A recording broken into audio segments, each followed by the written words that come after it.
கல்லாக படுத்திருந்து படித்தவர்கள் அவர்களே, கல்லாக படுத்திருந்து படித்தவர்கள் அவர்களே, கைகாக போட்டவிட்டே துடிப்பது லாபமில்லை, கைகாக போட்டவிட்டே துடிப்பது லாபமில்லை. வந்ததை அரசியலைப்போ செய்வது சிலரிலைப்போ, வந்ததை அரசியலைப்போ செய்வது சிலரிலைப்போ, இதுவோ என்றும் இங்கே உட்கார்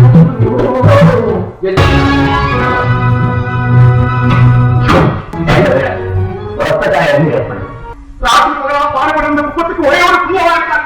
அவரே கால சொல்ல மாட்டேங்கிறார். மூணு ஓரத்தை பாருங்க. காலம் இடத்துக்கு நடக்கிறது. அதெல்லாம் போலீஸ் ஸ்டேஷன்ல இருக்கும்.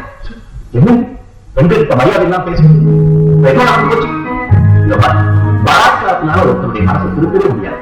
ஆமா, நீங்க எல்லாம் படிச்சவங்க கணக்காது. நீங்க ஆக இதே உலகத்துலதான் ஏழைகளும் படிக்காதவங்க வாழ்றாங்க.